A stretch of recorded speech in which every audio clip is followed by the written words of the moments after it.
Buenas tardes. Les agradecemos que hayan venido esta tarde.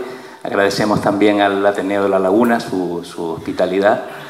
Y bueno, agradecemos también a Josep este generoso ofrecimiento que nos ha hecho al Banco del Tiempo. Bueno, mi nombre es Alberto de Armas, para los que no me conocen.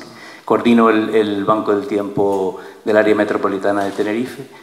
Y bueno, tenemos en este momento pues el honor de presentar el libro de Josep Toló, Al salir del túnel, un nuevo sistema, una nueva economía, una nueva sociedad para el siglo XXI. No teníamos información privilegiada para presentar un libro como este, un día como hoy, ¿no? La presentación del libro de Josep se basa en un acuerdo por el que el autor nos cede gratuitamente la edición digital de su libro para que hagamos un uso solidario del mismo a través de las acciones del Banco del Tiempo. ¿Qué promovemos? Eso que se recoge en una frase de Gandhi que Josep cita en su libro: debemos vivir simplemente para que los otros puedan simplemente vivir. Fomentamos la convivencialidad organizada en el ámbito local, la inclusión, el apoyo mutuo, el valor de uso de las cosas, fomentando relaciones comunitarias basadas en la equidad, la libertad, el respeto a los demás y al medio ambiente. Procuramos poner en práctica la capacidad de la gente de autoorganizarse y ser útiles unos a otros, promoviendo la prestación de servicios y la producción y el intercambio de bienes a escala local, de forma inclusiva. Más del 90% de lo que comemos se produce fuera de Canarias. Hay más de 350.000 personas en paro en Canarias en este momento, un 32% de la población activa y un 62% de los jóvenes que buscan empleo. Pero seguimos, sin embargo, reduciendo suelo agrario en producción, seguimos mermando nuestra capacidad de autoalimentarnos, porque el sistema actual no es viable para muchos pequeños productores. Tenemos una gran capacidad de producción de energía eólica, solar, maremotriz, sistemas combinados como la hidroeólica, pero seguimos apostando por el consumo de recursos fósiles, contaminantes y en manos de grandes compañías multinacionales que colocan a sus peones en las instituciones públicas.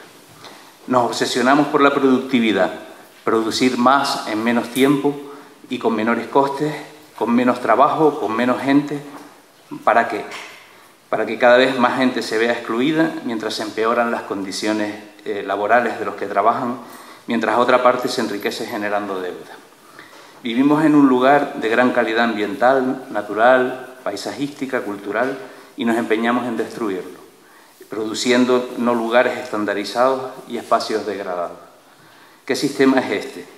Podemos no entender todas sus claves. Josep, en sus libros, nos ayuda a entender, pero el sentido común y un sentido elemental de la justicia nos dice que por ahí no es. Después de 4 años de existencia, el Banco del Tiempo lo conforman ahora unas 170 personas que intercambiamos actualmente bienes y servicios por un valor equivalente de unas 650 horas al mes. Esto no es economía sumergida, es economía no formal, un colchón de seguridad para las personas y puesta en valor de su capacidad, de su potencial en un contexto como el actual. Postulamos una regeneración social desde abajo, en la práctica cotidiana. Es una lucha más, junto con muchas otras, de ese nuevo entramado del que nos habla Josep en su libro. Es un compromiso necesario que en este momento, como ciudadanos y ciudadanas, debemos tomar, ¿no?, ante los retos en los que estamos viviendo. No es puro romanticismo, sabemos que hay mucha gente trabajando, reinterpretando, experimentando nuevas soluciones autónomas. Josep, tras sus años de investigación, sus amplísimas lecturas y contactos, nos ayuda y nosotros pues también le ayudamos a él y a otros. Esto es un sistema de ayuda mutua en acción. El trabajo colaborativo nos alienta. Gracias, Josep. Gracias a todos.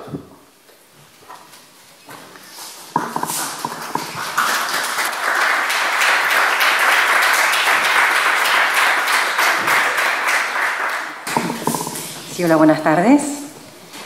Pues ante todo para mí también es un placer un placer y un honor presentar hoy el libro de Josep Toló. Repito el título, ¿no? En su integridad: Al salir del túnel, un nuevo sistema, una nueva economía, una nueva sociedad para el siglo XXI, que ya nos da pues la idea, el timón de los contenidos de este libro, ¿no? Y para mí es más placer todavía presentar este libro porque estamos en el contexto del Banco del Tiempo y que mi aportación también al libro también ha sido dentro del Banco del Tiempo, ¿no? Yo he tenido la suerte de estar cerca de este libro por haber compartido reflexiones, esencialmente pues a través de la revisión y la maquetación que hice a través del Banco del Tiempo para el libro de Josep, ¿no? Esto me ha dado la oportunidad de debatir con él varias ocasiones sobre los contenidos y también de conocer a una gran persona, este hombre decidido, convencido y que en la experiencia, en el tiempo que he pasado con él, para mí se caracterizaría en primer lugar por sus inmensas ganas de compartir sus conocimientos. Y eso también yo creo que es un elemento frecuente del Banco del Tiempo y que anima, ¿no? a compartir los conocimientos. Entraré luego en algunos aspectos del libro, la verdad que muy brevemente, porque eso realmente le tocaría un poquito a Josep luego, pero antes de ello sí quiero subrayar que este libro también es una magnífica lección de que el autodidacta no solo aprende por sí mismo, sino que puede enseñar y mucho a los demás. En este sentido, Josep es una persona que sabe aprovechar su tiempo para investigar, contrastar, ahora que está jubilado. No jubilado de este trabajo de hacer libros, porque ya ha hecho uno previo que se llama Crisis, ¿qué crisis? Y el próximo que ya está en marcha. Sino que, como decía, pues él está jubilado de su trabajo anterior, que fue el de asesor fiscal y financiero a empresas, de lo cual nos trae también parte de su experiencia en este libro, en el primer capítulo. Centrándome ahora sobre el libro, ofrece al lector no iniciado la posibilidad de desenredar la madeja del sistema monetario internacional. En otras palabras, ¿no? Permite al lector de iniciarse y de identificar las claves principales del sistema monetario, del mundo de las finanzas internacionales, y de entender cómo y cuándo se tomaron las decisiones fundamentales que determinan el sistema actual, que nada más que de por sí ya tiene ese gran valor, ¿no? Otro punto para mí fundamental de este libro radica en ofrecer una visión positiva a pesar del marasmo que nos rodea. No es fácil hoy en día traer a la vez una visión que sea positiva y realista. Y es lo que consigue el autor, abrir sendas en un momento de confusión general y desánimo. Esta visión, este aliento que nos regala Josep, se fundamenta en investigaciones exhaustivas en las que se ha focalizado en identificar alternativas al sistema. Y son muchas las pistas que se resumen aquí. Estas alternativas nos muestran el camino hacia soluciones operativas, reales, es decir, soluciones que ya existen al día de hoy y que no son utópicas. Considero en este sentido que es un verdadero regalo el de disponer de esta serie de alternativas en un solo libro, porque nos da a conocer experiencias reales de gran envergadura o de gran alcance, sobre todo por lo que implican como auténticas alternativas al sistema y más aún por las fuerzas transformadoras que residen en ellas. Por ejemplo, las cooperativas integrales, el ejemplo que describe de autogestión en salud, las nuevas economías como las monedas sociales, el trueque, los grupos de consumo y son muchas más. Y aquí no voy a develar más ahora, ¿no? En cierta medida se podría ver en este capítulo, que es el tercero, como un manual de iniciación rápida a las alternativas del sistema, en el que nos explica las claves de cada una de forma amena y muy concreta.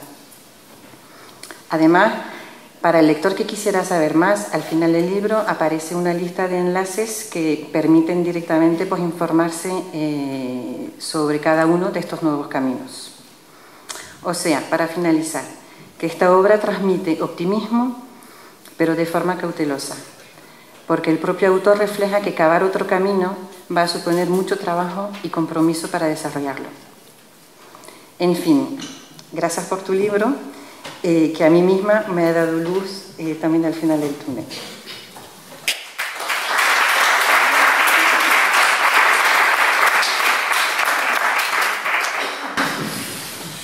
Bueno, gracias. Gracias por asistir, por colaborar con este acto solidario. Gracias a vosotros por la presentación. Del libro no voy a hablar mucho porque, como lo tendréis todos, lo podréis leer. Más bien voy a hablar del entorno en el que este libro ha nacido y se ha ido desarrollando.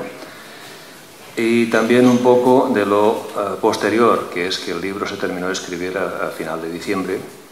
Y desde entonces hay evoluciones que a veces no se perciben en el día a día, pero que están. Estamos viviendo una transición no perceptible día a día, pero sí perceptible cuando medimos entre un periodo de tiempo no demasiado largo. Si ahora nos fiamos de lo que nos habían dicho el año 2008 referente a la fuente o el origen de esta situación tan especial que llevamos ya 6 años viviendo, recordaremos que nos decían de que, bueno, pues el sistema se había calentado demasiado, que había demasiada deuda, que era impagable, de que los costes eran demasiado altos, de que había una burbuja inmobiliaria. Bien, todo eso nos lo creímos y llevamos 6 años creyéndolo y decimos, y ahora resulta que la deuda global es el doble, resulta de que las burbujas que habían siguen estando y lo único que hemos hecho es de que paulatinamente se está quedando fuera del sistema, está siendo desechada una parte de la sociedad. Lo que antes llamaríamos clases populares están viéndose aumentadas y empobrecidas. ¿Esto qué quiere decir? Bueno, de que ahora nos van contando otra versión que dicen de que como el PIB ya está creciendo, sí, el 0,01 creo que es, de que nuestra salida no está en el consumo interno porque no podemos consumir más que lo que tenemos y lo que ganamos. Y como eso ha caído de tal manera, pues claro, de que entonces está en la exportación. Pero resulta que estos dos últimos meses la exportación no ha crecido, ha bajado. En cambio, para que siga habiendo un crecimiento del PIB, nos dicen sí, pero resulta que ahora puntualmente ha subido el consumo interno. Eso también sería discutible, porque el consumo interno mide las transacciones que hay dentro del país, pero no mide qué stocks queda. Es decir, hay una parte de esas ventas que pueden estar ahora en stocks, o sea, en existencias invendidas en las empresas, en los comercios. Por lo tanto, tampoco es fiable porque este dato no nos da nadie. En definitiva, que nos están contando algo para que vayamos pasando el tiempo y eso sigue siendo discutible. No quiere decir que sea imposible. El sistema tiene solución, pero la solución tiene que decidirse y hay que tomar las medidas que realmente dan esa solución. Como siguen mandando los mismos que mandaban cuando se inició el 2007-2008, los mismos grupos humanos que mandaban entonces siguen controlando el sistema ahora, es imposible que busquen las soluciones. Máxime cuando este grupo se está beneficiando durante todo ese tiempo también. Por lo tanto, no podemos ir a buscar, a pedirle peras al olmo, es lo que hay. Contradicciones, sí. Una muy importante. Buscan las soluciones en aumentar la oferta. Ahora se está hablando otra vez de que, bueno, algo parecido al Plan E, porque estos días se estaba hablando de aumentar la inversión en infraestructuras para crear empleo. El Plan E era eso. Y el Plan E lo criticaron tantísimo que parecía poco menos que había sido una herejía, ¿no? El Plan E pues, era la aplicación de una teoría de Keynes en la cual, pues, en tiempos de recesión o en tiempos de crisis hay que aumentar el gasto público, la inversión pública para volver a alimentar el sistema. Bueno, los que están controlando ahora la economía no van por ese camino. Si resulta de que lo que están haciendo es fomentar la oferta, pero reducir la demanda, es decir, están fomentando un decrecimiento. ¿Por qué? Porque la demanda se reduce cuando no hay crédito y no hay capacidad suficiente de pago. Bueno, esto nos enlaza con una teoría que ya viene muchos años, es una teoría que todos los grupos ecológicos tienen muy manida, que es el decrecimiento voluntario. Ahora resulta que va a ser obligatorio, no va a ser voluntario, nos van a forzar a decrecer, lo están haciendo ya. Bueno, a lo mejor no es todo tan malo. ¿Qué es lo que nos ha llevado a este punto? Porque, ojo, aquí estamos hablando solo de economía. Después hablemos de que el sistema no es solo economía. El sistema total está en transición. Todo. Está el intelectual, el científico, el técnico, el político, el social, todo está en transición. Una observación, solo porque no da tiempo para explicar más, es de que los medios de prensa, los medios de comunicación, están eludiendo o desviando o simplemente manipulando muchos datos que están al alcance de todos, pero que no los utilizan. Estos días habréis oído todos los comentarios que han hecho referente al resultado de las elecciones europeas. Bien, nos han dicho de que hay dos partidos mayoritarios que todavía tienen un 49% entre los dos, 49%, y de que los demás, pues bueno, ha aumentado la otra parte y tal. Bueno, eso es lo convencional. Pero démosle la vuelta y busquémosle otro punto de vista. ¿Dónde está la mayoría? ¿Dónde está la mayoría? La mayoría está entre los que no han ido a votar. Y si sumamos los que no han ido a votar más los votos nulos de los votos en blanco, resulta que son una mayoría absolutísima. Y en Canarias, sobre todo, 62% de los votantes no han ido a votar. ¿Se ha preocupado alguien de saber esta mayoría qué es lo que quiere, qué es lo que piensa, por qué no va a votar? No se ha preocupado nadie, ni lo va a hacer nadie. Ningún periódico va a hacer una estadística o una encuesta para ver qué piensa esta gente que no va a votar. ¿Por qué no va a votar? No son tontos, no. Lo que pasa es que tienen un motivo, son militantes de una idea política. Y esa idea política, a lo mejor si lo supiéramos, nos sorprendería bastante. Otra cosa, eso les sirve también para decirnos de que aquel partido que tiene un 22% sobre el voto emitido es un 22% sobre la población. Mentira.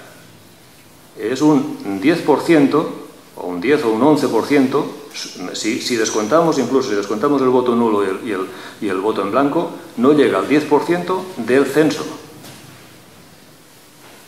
Nos están vendiendo de que con un 10% más otro, total, un 20, un 21, un 22%, los dos partidos mayoritarios ya tienen la mayoría absoluta. O sea, por lo tanto, esta lectura, ¿por qué no la hace nadie? Pues porque los medios de prensa están en un lado y la población en otro. Después, si vemos otras parcelas de este sistema, nos podemos encontrar de que hay conocimientos, tecnologías, materiales que son solución para muchos problemas y que se están parando de forma interesada. A ver, ¿por qué los vehículos eléctricos y todos los materiales para la construcción de instalaciones de energías renovables son tan caros desde el principio? Vamos a ver, en paralelo. Si cogemos el sector de los ordenadores, el sector electrónico, el sector de la telefonía móvil, ha estado bajando desde el principio de una forma vertiginosa de precio. ¿Por qué no ha pasado lo mismo con las tecnologías de las energías renovables y también las derivadas? Porque alguien está paralizando esto, y además ahora también se está viendo de que alguien está paralizando poniéndole trabas desde el propio gobierno. O sea, no solamente son las trabas que ya a lo mejor alguien, alguna mano invisible le estaba poniendo para que no avanzara más, pero es que ahora es el propio gobierno que está poniendo esas trabas. Pues está pasando lo mismo que ha pasado desde, no de ahora, sino desde mucho tiempo atrás. René Quinton era un sabio francés, hijo de un médico que se puso a investigar y descubrió de que con el agua de mar se pueden conseguir milagros, tanto en nutrición como en curación. A René Quintón, cuando se murió, lo enterraron con los honores de jefe de Estado. Era tal su mérito que había salvado miles y miles de personas, tanto heridos en la Primera Guerra Mundial como en una epidemia en el Cairo, una epidemia de cólera. Había curado miles de personas, había hecho experimentos demostrando de que el agua de mar es un remedio universal gratuito, y bien, después lo fueron olvidando, hasta el año 75. Por cierto, yo estoy buscando la pista de que en el 75 creo que se hizo aquí algún estudio en biología en la Universidad de La Laguna, que no sé en qué quedó porque no le he visto ninguna noticia más. Hasta el año 75 parece que se paró eso. Nikola Tesla. Nikola Tesla fue un genio que murió no solamente desacreditado, vilipendiado, arruinado y, bueno, se le intentó hundir de todas porque lo que él estaba trabajando era en la energía universal gratuita, la electricidad universal gratuita, y estaba trabajando en proyectos concretos que parece ser que ahora se están utilizando para tecnología militar. Eso no lo puedo, esto último no lo puedo demostrar, pero parece, hay indicios. ¿Qué es cómo hemos llegado aquí? ¿Cuáles son las raíces de este momento actual?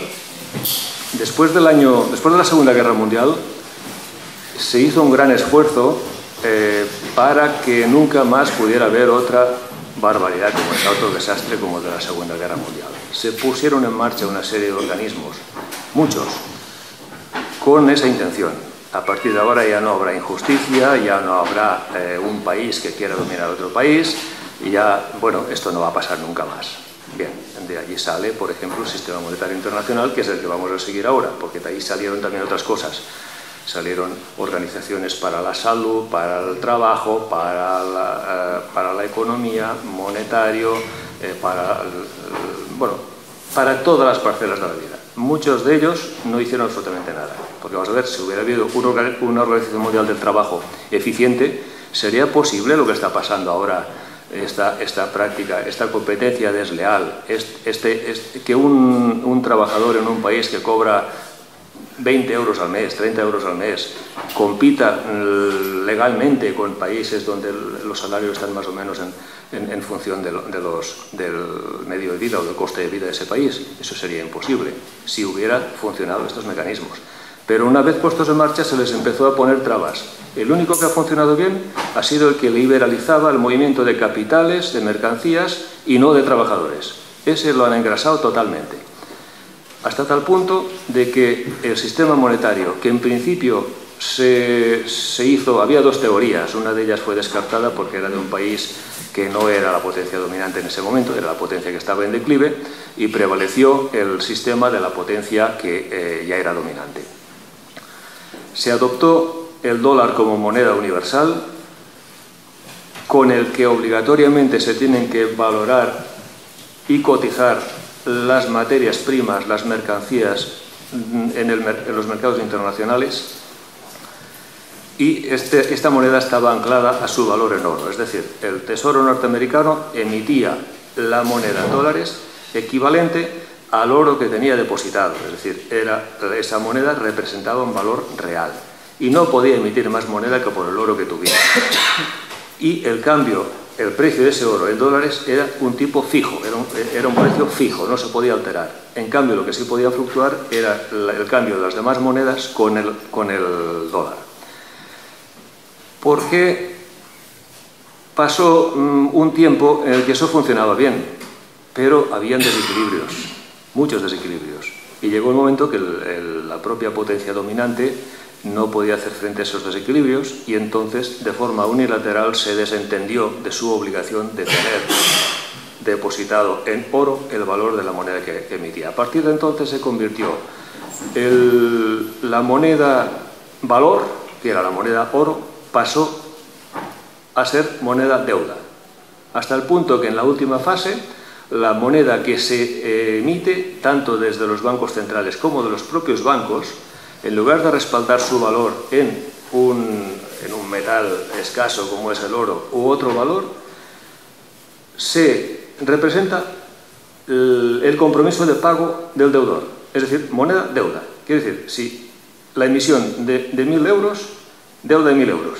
Si emiten 1 millón, deuda de 1 millón. Si emiten 1.000 millones, deuda de 1.000 millones. Por eso la deuda ha llegado a donde ha llegado, en el momento que ya era impagable.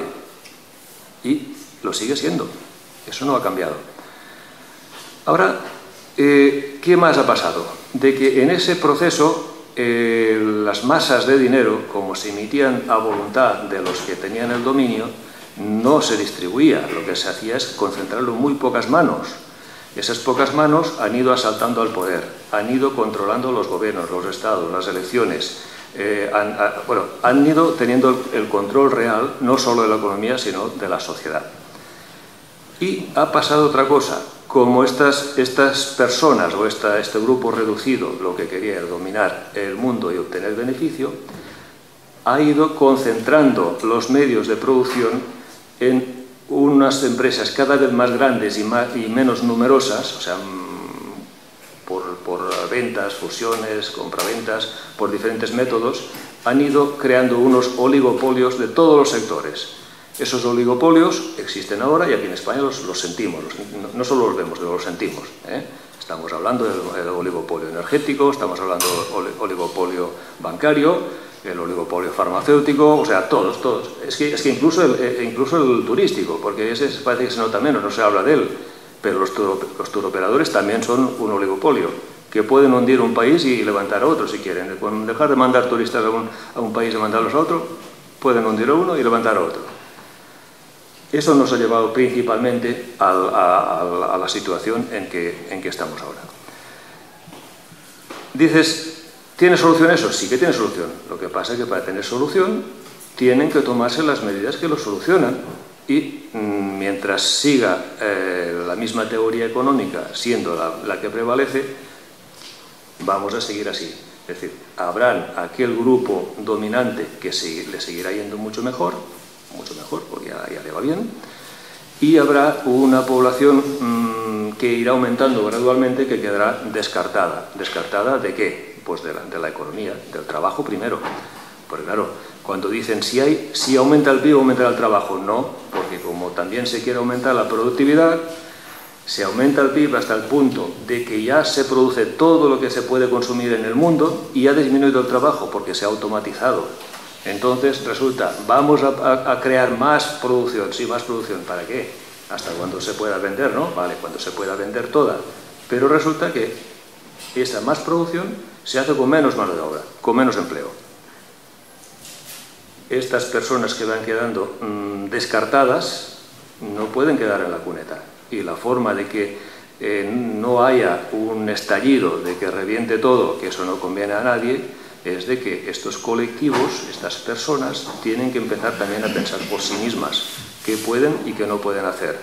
Hemos estado demasiado inactivos seguramente porque, claro, como nos iban diciendo de que esto era cosa de poco tiempo, de que volveríamos a la situación del año 2007, de que un poco de paciencia, de que no veis que esto no espere resultados enseguida, los resultados vienen después. Sí, vale, todo eso sí, pero es que no hay una explicación coherente que nos lo pueda demostrar. Es más, todas las previsiones que han ido haciendo hasta ahora han fallado todas, tanto las que están haciendo ahora como quién nos puede convencer de que son ciertas. Y eso no es la parte pesimista, no. Yo pienso que simplemente hay que ser realistas y las personas que ya no tienen cabida o no quieren o no pueden estar allí tienen otras salidas. Y esas otras salidas están en un montón. Hay infinidad de pequeños proyectos que van creciendo muy despacio, porque son proyectos que se basan primero en la confianza, y allí es donde estamos. Hay algunos que son geniales.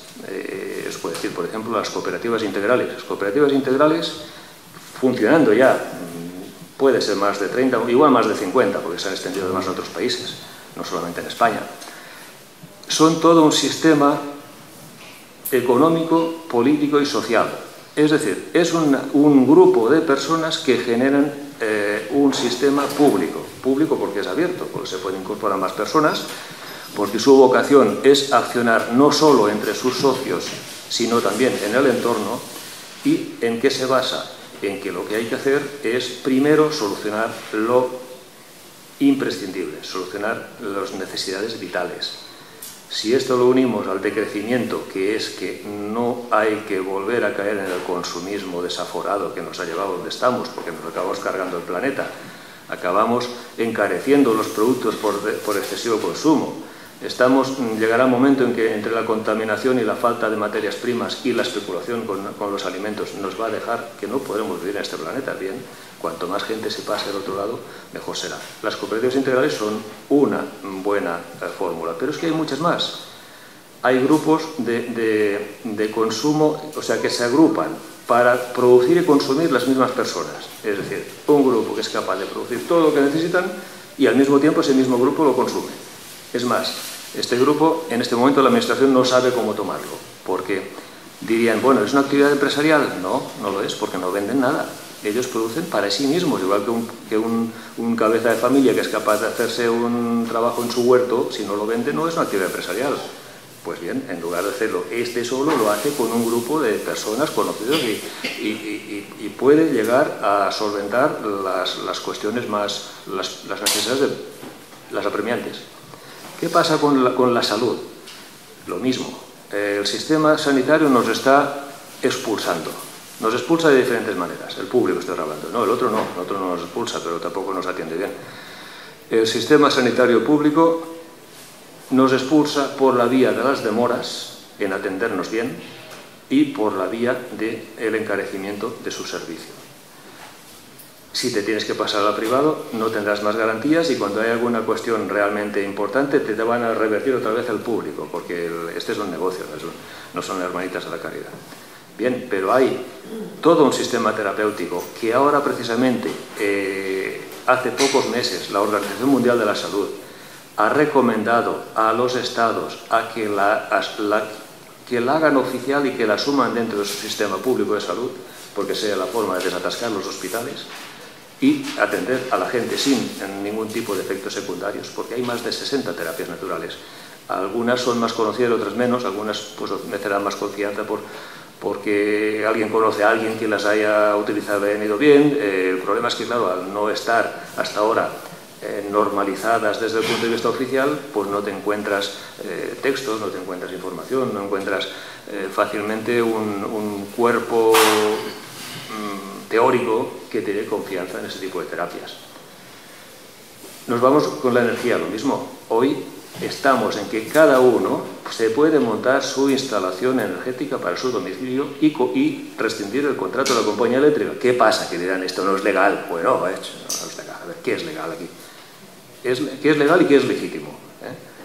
Porque a veces lo legal no es legítimo y lo legítimo puede no ser legal puntualmente. Pero como van las cosas de momento, yo creo que las leyes energéticas que se han aprobado y las que se estaban preparando, de momento hay un decreto que era muy importante, que no se han atrevido a presentarlo ya, ni siquiera, que era un borrador de decreto, que era aquel en el que se imponían las tasas estas de respaldo que llaman, que es un peaje para cualquiera que tenga su propia instalación y no utilice nada de fuera. De momento no lo han presentado y por algo es. Y de momento tiene un número muy importante de demandas ante los tribunales europeos y ante la Comisión Europea, que veremos cómo las afrontan. Primero, por incumplimiento de las subvenciones que se habían ofrecido a empresas que invirtieron en las energías renovables, y después por los impedimentos que se está poniendo para las personas o familias que quieren de alguna forma solucionar su problema sin necesidad de estar al dictado de las compañías eléctricas. Estoy hablando de electricidad. Si eso se llegara algún día a superar, sería solucionar una parte muy importante del problema económico actual, porque es que ni el gas ni el petróleo casi no serían necesarios. No haría falta más que importar lo mínimo para otros usos, no sería necesario quemarlo, ni el gas ni el petróleo, porque ya sería sustituible 100%.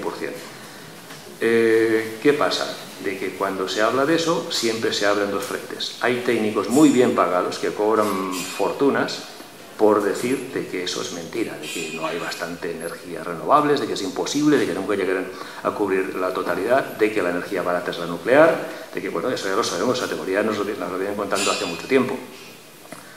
E incluso son capaces de defender el carbón.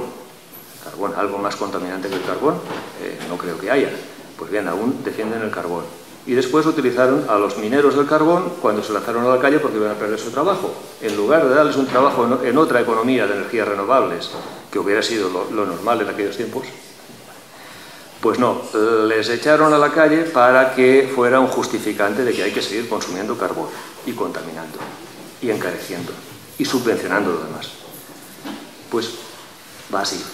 Ahora, cuando vamos a estos grupos que son nuevos, que son pequeños, que van creciendo poco a poco, que van afianzando, que van puliendo sus teorías, nos encontraremos con bancos de tiempo y trueque, nos encontraremos con las cooperativas integrales, nos encontraremos con el consumo colaborativo, nos encontraremos con entidades como son la banca ética, que precisamente invierte en este grupo de economías sostenibles y solidarias, y no lo hacen el resto de bancos. Nos encontraremos con las monedas sociales, pero ojo, como sociales y como complementarias. Tampoco nos está explicando ningún medio, ni siquiera los medios especializados en economía, de que un país tan estable como es Suiza, desde hace 75 años, tiene una moneda complementaria, que es la que le ha sacado de apuros cuando no ha habido épocas de recesión o épocas de problemas. Y esa moneda es tan legal como la otra. Lo único que pasa que, claro, el cambio oficial pues, es el valor que se le quiera dar. Pero sería factible en cualquier territorio tener una moneda complementaria, sea moneda social o sea moneda incluso para un grupo de empresas, no solamente para personas y para socios. Si unimos el interés en satisfacer las necesidades básicas,